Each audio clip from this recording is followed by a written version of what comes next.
Warning: the following video contains strong language which may be offensive to some viewers or inappropriate for children. The content within this video is intended for mature audiences only.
We are on the verge of a global transformation. All we need is the right major crisis, and the nations will accept the New World Order. David Rockefeller.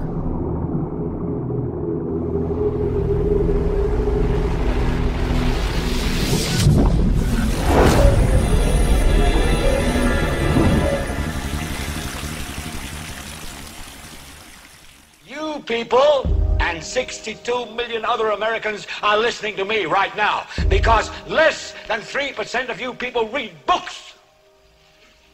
Because less than 15% of you read newspapers. Because the only truth you know is what you get over this tube. Right now, there is an entire generation that never knew anything that didn't come out of this tube. This tube is the gospel, the ultimate revelation.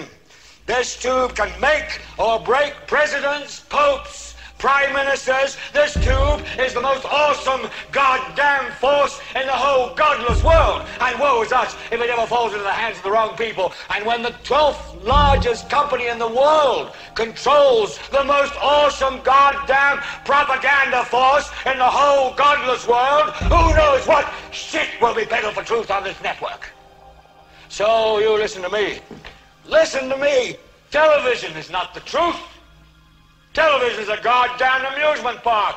Television is a circus, a carnival, a traveling troupe of acrobats, storytellers, dancers, singers, jugglers, sideshow freaks, lion tamers, and football players. We're in the boredom-killing business. So if you want the truth, go to God. Go to your gurus. Go to yourselves, because that's the only place you're ever going to find any real truth. But man, you're never going to get any truth from us. We'll tell you anything you want to hear. We lie like hell. We'll tell you that Kojak always gets the killer and that nobody ever gets cancer in Archie Bunker's house. And no matter how much trouble the hero is in, don't worry, just look at your watch. At the end of the hour, he's going to win. We'll tell you any shit you want to hear. We deal in illusions, man. None of it is true. But you people sit there day after day, night after night, all ages, colors, creeds. We're all you know. You're beginning to believe the illusions we're spinning here. You're beginning to think that the tube is reality and that your own lives are unreal. You do whatever the tube tells you. You dress like the tube. You eat like the tube. You raise your children like the tube. You even think like the tube. This is mass madness, you maniacs. In God's name, you people are the real thing. We are the illusion. So turn off your television sets. Turn them off now. Turn them off right now. Turn them off and leave them off. Turn them off right in the middle of the sentence I'm speaking to you now. Turn them off.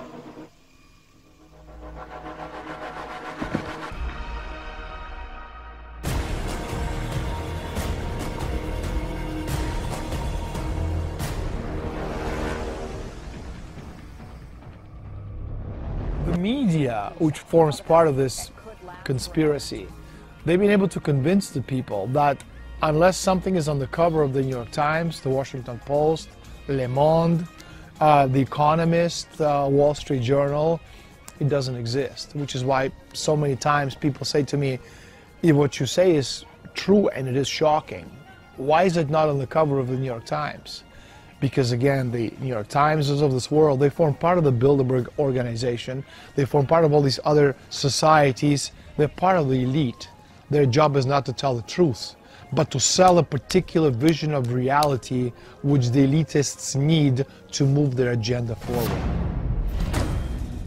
Imagine a private club where presidents, prime ministers, international bankers and generals rub shoulders, and where the people running the wars, the markets and governments say what they never say in public. Every year Bilderberg has a gathering. They'll bring together 100 to 200 people, many of whom make up the core of the transatlantic financial and political oligarchy. And they'll bring together a core group of powerful individuals, government people, the media, finance, and prospective young recruits, people in the political realm who are up and coming and who are going to be seduced and controlled by these oligarchical interests. And very often these meetings serve as a kind of a testing ground for whether or not certain people will be advanced in their political careers, including a number of individuals who've been elected President of the United States, have been put through this kind of Bilderberg finishing school process. The Bilderberg conference comprises about 130 of the world's, or Western world's, top decision makers from the banks, the multinational companies, the EU Commission. I'm coming to the politicians, also from WTO, IMF, World Bank, and of course, leading politicians from the US, Canada, Eurozone, and the UK.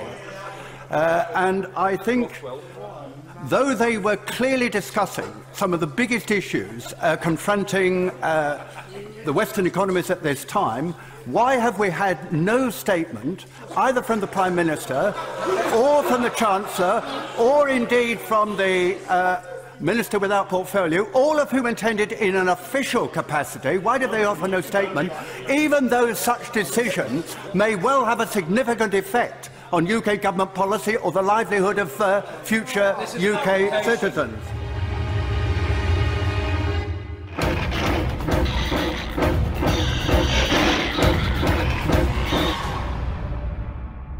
Well, what this is actually is part of what's called globalization.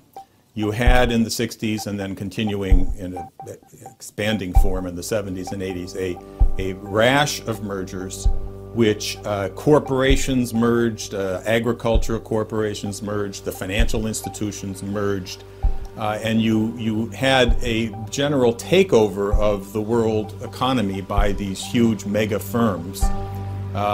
The corporate banking mergers tended to control the corporate industrial mergers and the agricultural mergers. So you had basically a world run by this financial, these massive financial institutions. You know, if you kind of go back in history, 6,000 years or so, and you look at who controlled society 6,000 years ago in ancient Egypt, this weren't the pharaohs. They were the high priests, who basically gave us knowledge one little droplet at a time, just enough knowledge for us to survive and get by as we do today, just enough for us to get by day to day to day to day with what meager salaries we earn. Now, so on the one hand, what you had back then, you had the high priests giving us this, droplets of knowledge. But on the other hand, in the last 6,000 years, especially now, with technological revolution, with information revolution, information technology, people have computers and have access to internet, and suddenly all this information, which for thousands of years, which was only available to secret societies and very private organizations who passed it on from generation to generation in very small, tightly knit groups behind the scenes, underground, grandfather to father, father to son, son to grandson, grandson, to great-grandson, etc. Today, 99% of that information is available through Google. And anybody sitting in the middle of an Amazon rainforest, with a computer, a laptop, an internet connection, almost has the same access to the information which the secret societies have tried to protect or hide from us for thousands of years. So the dilemma for them is, what do we do? Because we must have the upper hand. So on the one hand, what you're seeing right now is they're destroying the world's economy on purpose. Because again, progress and development is directly proportional to population density.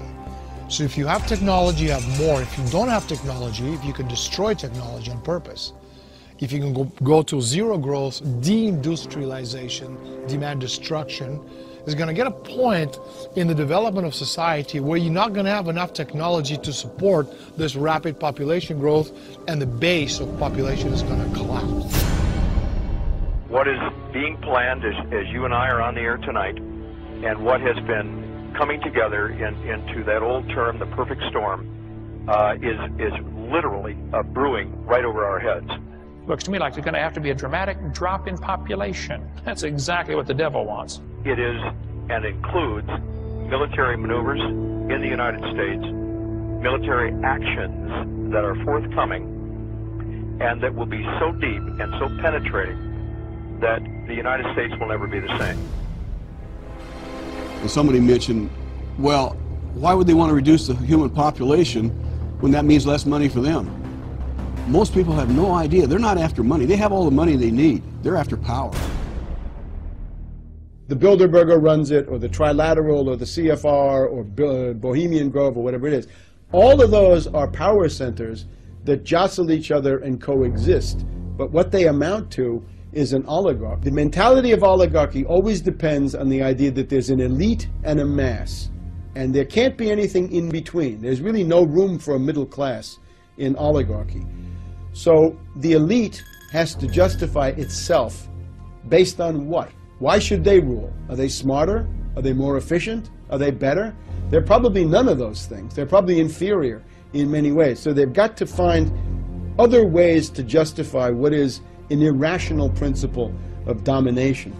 So oligarchs generally find ways to argue that the mass of people are inferior, that their lives are not worth living, and indeed that they're closer to animals than they are to the elite. Whenever you have an oligarchical elite, they're always going to try to portray the masses as ignorant beasts, inferior, and that's what we see. If you're not familiar with the Georgia Guidestones, here's a couple of diagrams of it. Basically, it's the Illuminati's 10 Commandments. It's literally 10 Commandments carved in stone into granite slabs, these 20-foot tall slabs, in 8 different languages that basically call for a massive world human population reduction, of global government, a global court, and call human beings a cancer on the earth. And so basically this is a monument to the Illuminati's population reduction agenda. They see the masses of humans as being a bunch of useless eaters, using up the Earth's resources that they're going to need to live forever as gods on planet Earth. Ebola virus fears obviously adding fuel to this fire. But here we have a satanic monument calling for the death of, 95% of the world's population, reducing people down to 500 million people.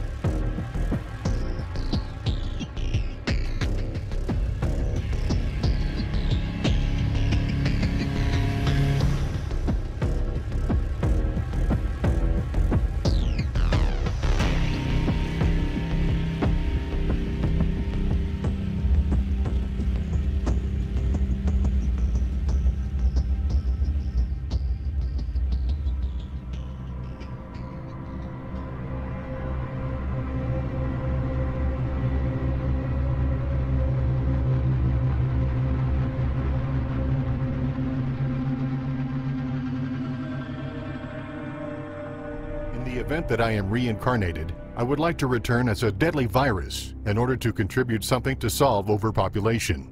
Prince Philip, reported by Deutsche Presseagentur, DPA, August 1988. There is absolutely a plan to depopulate the world, and you simply have to listen to or read the writings of people like Prince Philip of Great Britain, who has stated explicitly that we should reduce the population of the world from 7 billion people down to 1 billion. You know, we're living on a very small planet with limited natural resources and an ever-growing population base. If you extrapolate that into the near future, in one generation we're going to go to about 10 billion people, then we're going to go to 14, 18, 21. It's going to get to the point we're always going to have enough space, because 7 billion people space-wise is not a lot. But we are running out of food, and we are running out of water, and we're running out of natural resources. So for the elitists, for the Rockefellers of this world to survive, and I say Rockefeller not because he's important, but because he's well-known, he's popular, which is not the same as being important. For the Rockefellers of this world to survive, most of us have to die. It is no secret that the land that the United Nations is built upon today was purchased with money donated by the Rockefellers. The official Rockefeller Archive Center has this to say on the matter, quote, John D. Rockefeller Jr.'s deep interest in international relations was reflected by his many contributions directed to international causes. Perhaps most outstanding in this field was his gift of $8,515,000 in December 1946 for the purchase of the land for the permanent home of the United Nations in New York, end quote. This land where the United Nations headquarters now sits in New York was originally owned by a prominent real estate developer named William Bill Zeckendorf. As the story goes, Nelson Rockefeller, on behalf of the United Nations, went to Zeckendorf with an offer to buy the property. Zeckendorf agreed, and Nelson's father, John D. Rockefeller Jr., donated the money to the United Nations in order to finance the purchase of the land.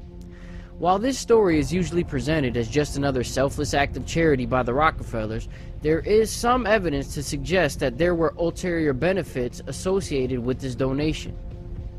This Rockefeller support of the United Nations continued after the creation of the UN and continues to this day.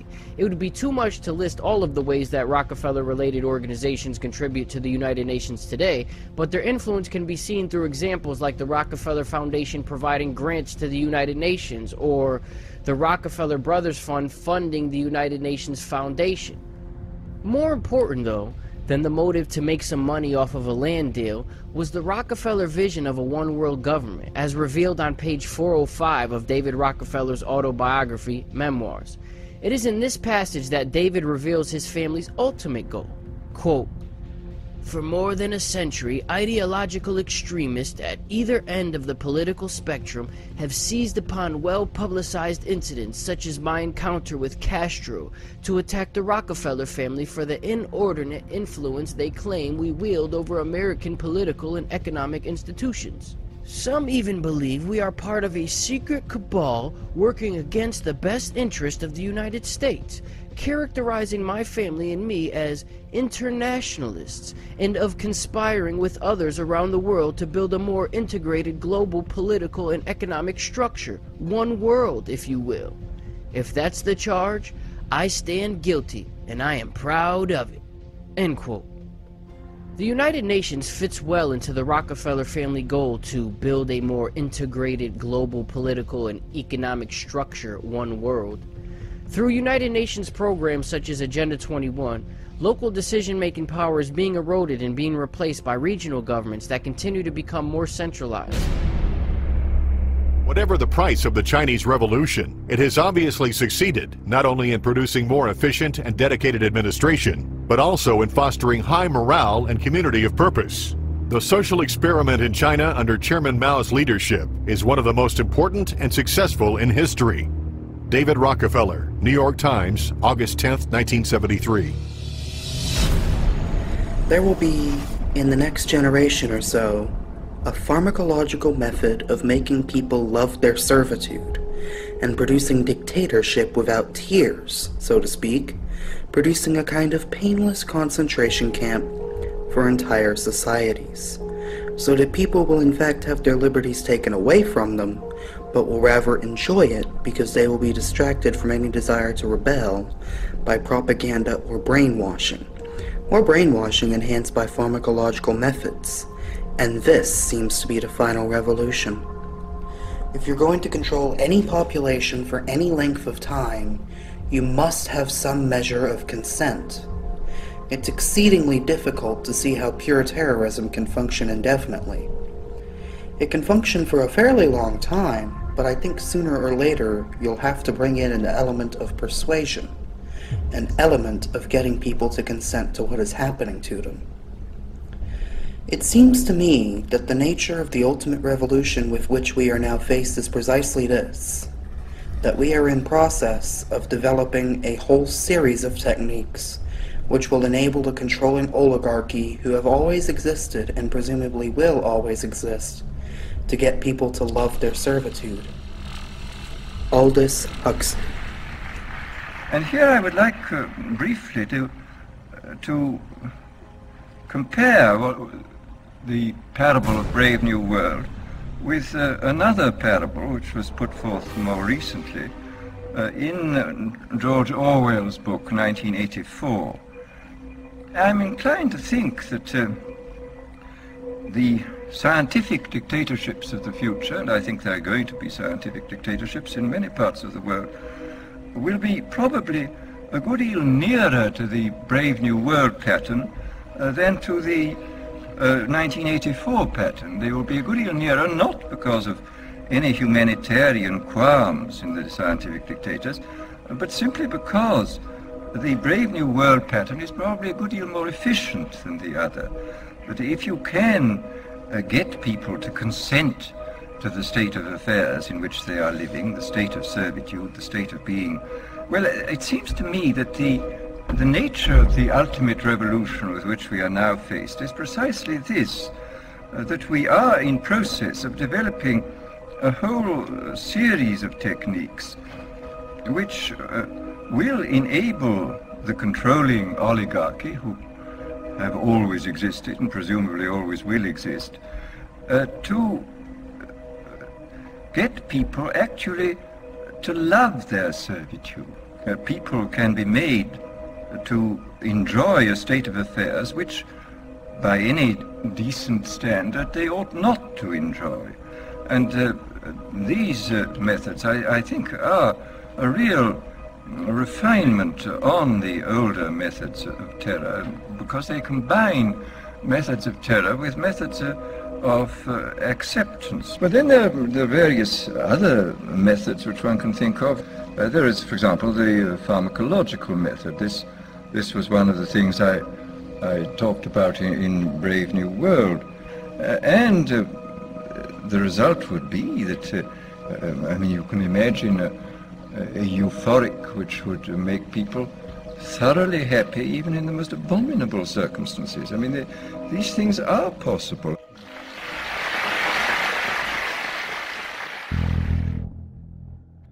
Gradually, by selective breeding, the congenital differences between rulers and ruled will increase until they become almost different species. A revolt of the plebs would become as unthinkable as an organized insurrection of sheep against the practice of eating mutton. Bertrand Russell. What it shows, again, is the anti-human fanaticism, the genocidal fury of the Anglo-American ruling elite, that they hate people and they're determined to exterminate people, and that's what they're into. And if you want to live with a ruling class like that, it's going to be nasty, brutish, and short. Diet, injections, and injunctions will combine from a very early age to produce the sort of character and the sort of beliefs that the authorities consider desirable, and any serious criticism of the powers that be will become psychologically impossible.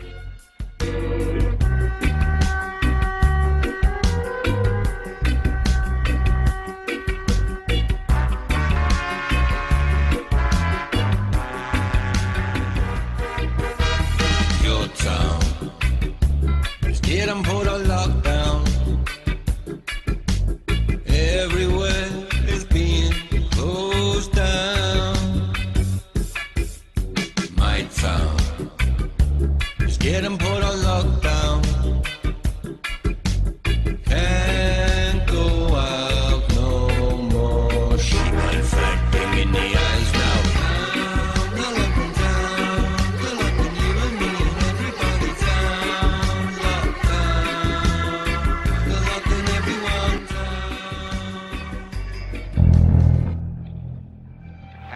before the Congressional Committee to tell what I knew of activities which might lead to an attempt to set up a fascist dictatorship. The potential for the disastrous rise of misplaced power exists and will persist. They are the elitists. They feel they should run the world for their own selfish interests. Now we can see a new world coming into view. A world in which there is the very real prospect of a new world order.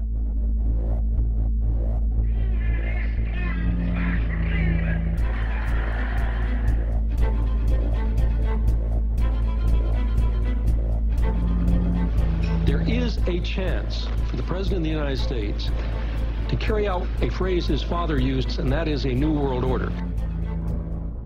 National Socialism will use its own revolution for establishing a new world order.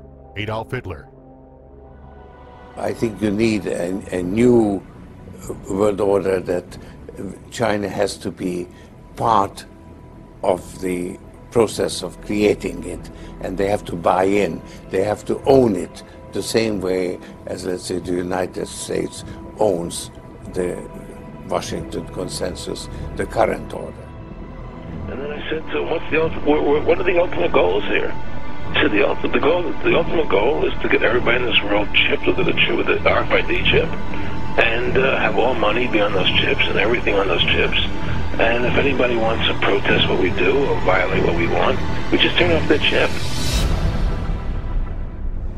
In 1966, Professor Quigley published his major book on the secret society. It's called Tragedy and Hope, A History of the World in Our Time. The tragedy was because, of course, of the terrible wars that we fought, World War I and World War II. The hope was that the secret society would accomplish their goal of creating a one-world government run by a ruling oligarchy, which Professor Quigley identified with and was very close to all of his professional life. But he wrote about them because he felt that people had a right to know history. And we're indebted to Professor Quigley for revealing what he revealed. Now, I know what he revealed is true because I went through his papers and I copied those papers, and of course I distributed them. So in case somebody came after me and tried to burn down my home or kill me, the papers would be in other people's hands, so they are, and we have several copies of all the papers distributed so that, well, so far nothing's happened to me. And so we have then written as much as we could and talked as much as we could about what Professor tells us about the secret society that not only controlled England, it eventually came to be controlled by a front group. It's called the Royal Institute for International Affairs. It's located at number 10 St. James Square in London, and it is the group that controls your government. It dominates, it works closely with the monarchy. Your parliament in England is simply a front. They don't make the decisions. The decisions are made by the Royal Institute for International Affairs and the hierarchy that runs that. A comparable group was established in the United States in 1921, and that is the Council on Foreign Relations, which is located at 58 East 68th Street in New York City, and I've been there. I've been through their files on several occasions. And of course, the whole purpose of the Royal Institute, not only in England, but there are comparable groups in South Africa and New Zealand and Australia and in Canada and in most of the members of the British Commonwealth, which is really what joins the Commonwealth together. And the average Englishman has no idea because your media is controlled, and you're never going to have the chance of learning the truth that your electoral system, your so-called democratic process, is totally fraudulent. There's a small elite group made up of bankers and financiers and educators who believe in this concept of world government and are using the financial and military power of your country and, of course, of my country to bring about this world government. The final step after the world's subjugated is to usher in the age of transhumanism, where the elite meld themselves with machine in some kind of attempt to gain immortality, while the people they let live, about 10% of us, will be their genetically dumbed down, engineered, subservient slaves. It's promising, I think, to bring humanity its darkest days. The people they let live they'll be living in, well, we know the megacities. There are 11 megacities planned. They're going to be densely populated with 6 million people, but that also tells you, too, how many of us they're going to wipe out. If you've got a country of 315 million people, and you've got 11 communities of 66 million total, that tells you what the casualty rate is. How they're going to get us to there, the pandemic releases that are going on right now. And the whole notion where this is headed, ultimately, is the Third World War. The bankers in Basel, the big guys that run the central banks, the Bank of International Settlements, want these wars of unification so they can bring about their new world order. There is no stopping it. America had its chance to mobilize and try to stop the coming tyranny, but we couldn't get off the couch, stop watching the NFL. Well, the new NFL term stands for not for long, and that's how much time this country has left. Americans have been wallowing in their own apathy and ignorance for decades. Soon they'll be wallowing in their own blood. After a man has far more money than he possibly can spend for pleasures, what is left to excite him? For those with a ruling class mentality, the answer is power, raw power over other human beings. Money can buy such power only to a point. Beyond that, politics is the sport, and world politics is the ultimate game. These men are striving to create a world superstate, with the expectation that from behind the scenes, they will be the ones who will rule. If those who seek world dominion can stimulate leftist mobs into violent confrontation with local law enforcement, and also provide exhaustive news coverage so that the entire nation can see and tremble, then the peaceful and freedom-loving majority can be programmed to accept a vast expansion of government powers and even a national police force, offered supposedly to end the violence. If those who seek world dominion can raise the specter of an enemy armed to the teeth with superior atomic weapons on the verge of launching a nuclear holocaust, and also offer world government as the prevention, then millions of Americans can be programmed to accept the loss of national sovereignty as our last best hope for peace.